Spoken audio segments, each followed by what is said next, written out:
Thank you very much Javed साहब, आपकी बात को सुनकर बड़े महजूज हुए हम लोग। महजूज, डू यू अंडरस्टैंड?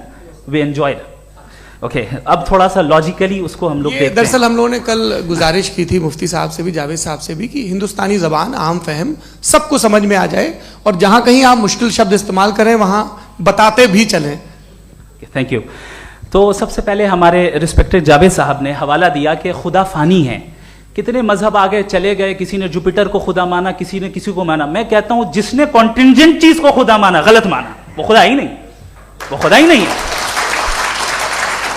हम तो नेसेसरी बीइंग को साबित करने बैठे हैं, वो नेसेसरी कॉज जो इटरनल है, जो अबदी भी है और अजली भी है। हम किसी और को साबित करने नहीं बैठे। दूसरी चीज उन्होंने कहा कि फेथ एंड बिलीफ, ये एक ऐसी डेफिनेशन है फेथ की जो इन्होंने पहली मर्तबा पेश की है, या माफ कीजिएगा, इन्होंने पहली मर्तबा पेश नहीं की है, रिचर्ड डॉकिंस ने पहली मर्तबा पेश की है। मुझे मालूम है ये सोर्स कहां से है।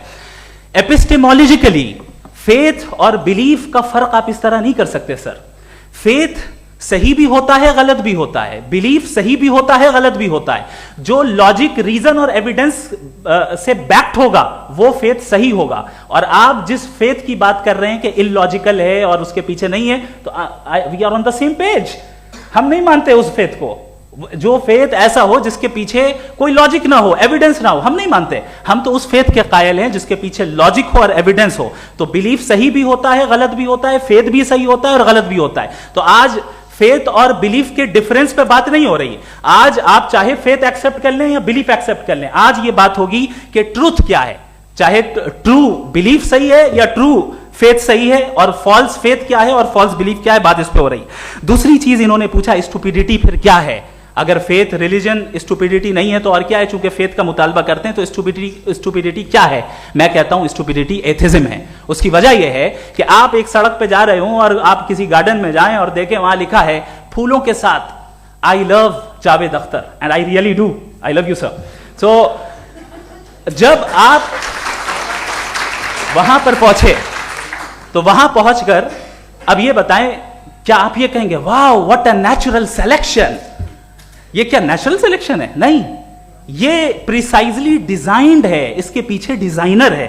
लिहाजा अगर कोई एक ऐसी कॉमन सेंस की बात को कबूल नहीं कर रहा है कि यूनिवर्स जो इतने प्रिसाइजली काम कर रहा है, हम कह दें कि खुद ब खुद बन गई, मैं समझता हूं इससे बड़ी स्टुपिडिटी और कुछ नहीं है। ये इर्रेशनल चीज है। फिर हमारे सर ने कहा कि आपने बॉल पे फोकस किया, आइलैंड पे फोकस नहीं किया। अरे आइलैंड को किसने बनाया, यही समझाने के लिए तो बॉल की मिसाल दे रहा हूं। और बॉल भी कॉन्टिंजेंट है, आइलैंड भी कॉन्टिंजेंट है, दोनों नेसेसरी बीइंग का मुतालबा करते हैं। आगे इन्होंने कहा कि नेचर में कोई इंसाफ नहीं है। हम डिसाइड करते हैं कि मोरालिटी क्या होती है, इंसाफ क्या होता है। हम डिसाइड करते हैं, जैसे ड्राइविंग सीट में ट्रैफिक वाला, ये तो किसी खुदा ने नहीं कहा, ये है, इसे कहते हैं फॉल्स इक्विवेलेंस। ये एक लॉजिकल फेलेसी है। आपने जो है मिसाल दी ड्राइविंग की और ट्रैफिक की, ये सब्जेक्टिव मोरालिटी है। आप सब्जेक्टिव मोरालिटी को मिसाल बनाकर ऑब्जेक्टिव मोरालिटी के ऊपर नहीं थोप सकते। इंसाफ की ऑब्जेक्टिव मोरालिटी। अगर आप ये कहते हैं कि नेचर में इंसाफ नहीं है, तो इंसाफ का न होना ये नेचुरल हुआ, तो फिर नेचर को नेचर रहने दे। क्यों हम इतना स्ट्राइव कर रहे हैं दुनिया में इंसाफ लाने के लिए? ये तो इलॉजिकल बात है, इर्रेशनल बात है। इसलिए बहुत सी चीजें ऐसी हैं जो ऑब्जेक्टिवली जो है इविल या गुड हैं, और बहुत सी चीजें ऐसी हैं जो सब्जेक्टिवली हैं। सब्जेक्टिवली जो मोरल होता है या इमोरल होता है, उसको हम सोशल कंसेंसस से या पर्सनल प्रेफरेंस से डिसाइड करते हैं। लेकिन जो ऑब्जेक्टिव मोरालिटी है, जिसमें इंसाफ आया, जो इन्होंने बार बार रिपीट किया, ये ऑब्जेक्टिव है, सब्जेक्टिव नहीं है। अगर आप कहते हैं ये सब्जेक्टिव है, तो मेरा सवाल आपसे ये है, क्या सोशल कंसेंसस के जरिए अगर जुल्म को सही करार दे दिया जाएगा तो आप जुल्म को जस्टिफाई करेंगे? दूसरी चीज इन्होंने यह कहा कि 2 पैक शराब पी लें तो वो उतने पे नहीं रहता, बढ़ जाता है। यही मामला मजहब के साथ है। 2 पैक आप पी लें, बढ़ेगा। तो ये एक ऐसी मिसाल है, इसको कहीं भी फिट कर लें कि आप एथिज्म पे जब फिट करें, जब आप 2 पैक एथिज्म का लेंगे ना, तो वो बढ़ बढ़ के नॉर्थ कोरिया बनेगा। Thank you.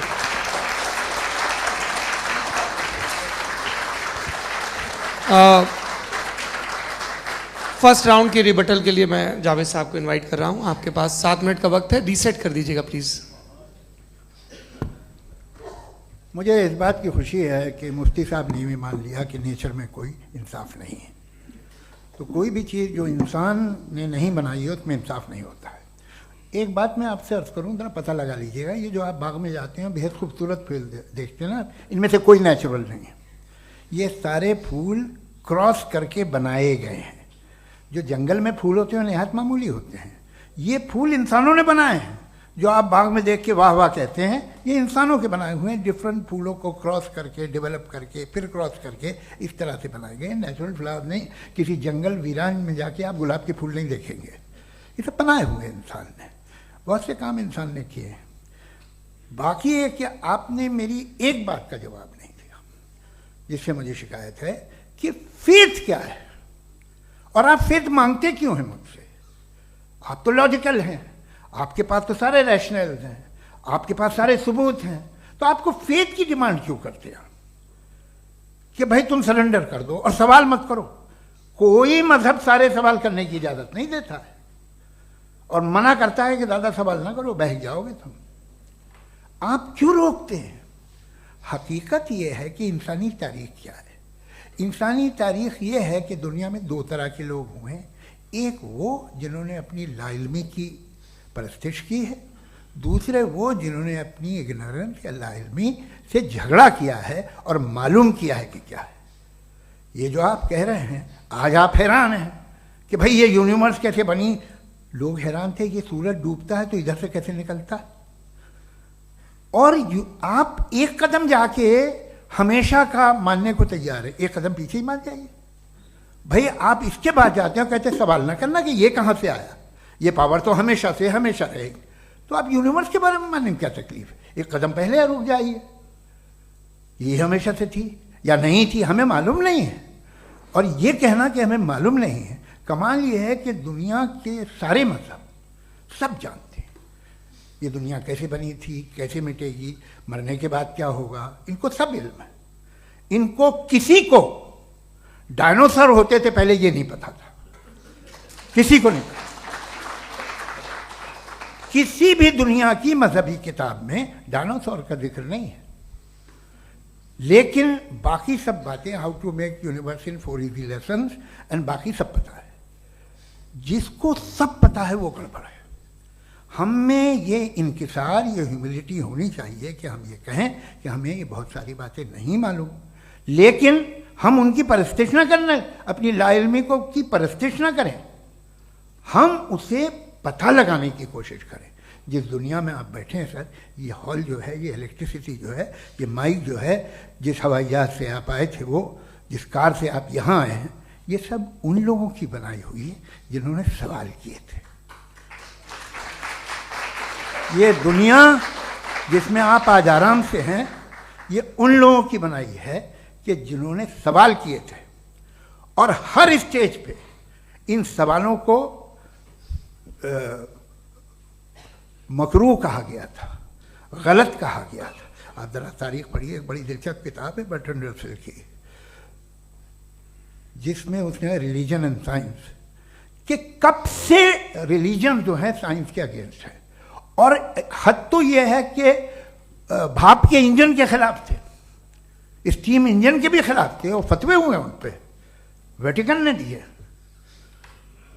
तो ये हमेशा, अभी जैसे ही ये राइट विंगर आते हैं अमेरिका में पावर में, तो वो जो अपना ये क्या बोलते हैं उसे, सीड क्या वर्ड है, सीड क्या जो, हाँ नहीं सीड जो होते हैं जिन पे जी नहीं भाई, वो जो ह्यूमन बॉडी के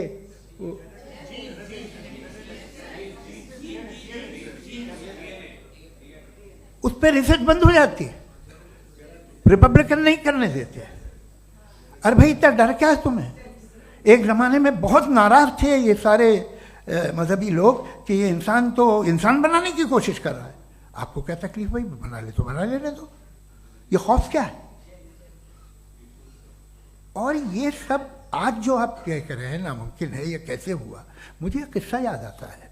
जब मैं 6ठी क्लास में था तो मैं मैथमेटिक्स में बहुत वीक था, तो एक टीचर रख दिया गया। उसने 1 2 3 4 5 6 7 को सिखा दिया मुझे। वो दिन मैं भूल नहीं सकता हूँ मुफ्ती साहब, जिस दिन उसने ये बताया कि 1/2 क्या होता है और 3/4 क्या होता है, मुझे ऐसा लगा कि मेरा सर बीच से फट जाएगा। यह आदमी कह रहा है कि जो दीवार के अंदर जाओ वॉक करते हुए। आज हंसता हूँ मैं इस बात पे। तो आज जो बातें आपके जहन से बिल्कुल परे हैं और आप हैरान होते हो उन्हें देख के, एक वक्त आएगा कि मामूली लगेंगे। और हुआ है, आपकी इंसानी तारीख ही है। इतनी जल्दी सारे फैसले आप मत कर लीजिए, थोड़ा ये ह्यूमिलिटी रखिए कि भाई ये हमें नहीं मालूम। ये कहने में क्या आ रहा है, ये यूनिवर्स कहाँ तक फैली, ये कब से है और कब तक रहेगी, हमें नहीं मालूम। आपने फैसला कर लिया कब बनी, ये आपके हिसाब से कोई 14 बिलियन ईयर बनी जो समझा जाता है। उससे पहले हजारों करोड़ों अरबों साल तक खुदा बैठा क्या कर रहा था? खामोश बैठा था, ऐसी जमाइयाँ ले रहा था। फिर उसे आइडिया है, यार एक काम करते, वक्त अच्छा गुजर जाएगा, यूनिवर्स पर आपसे सोचिए। वो तो हमेशा से है ना, मगर यूनिवर्स हमेशा से नहीं है, ये तो बनाई गई है। और उससे पहले क्या था, इनका क्या काम था? कैसी बात है, ये बड़ा आसान है। जो बात हमें आज धीरे धीरे पता चली है, बरसों 2000 और 2500 साल पहले आपको किसी ने बता दिया कि क्या था, आप मान गए, और तब से वही मान रहे हैं जो 2500 साल पहले कहा गया था। सब कुछ बदल गया है, सॉल्व हो रही हैं चीज़ें। अभी साइंस बिल्कुल दावा नहीं करती, या कोई फिलोसफर ये दावा नहीं करता कि हमें सब मालूम, बल्कि वो कहता है कि हमें जितना मालूम होता है उससे ये मालूम होता है कि हमें कितना कम मालूम। तो हम अपनी जहालत से लड़े, उसकी परस्तिश न करें। जी, time. Thank you so much.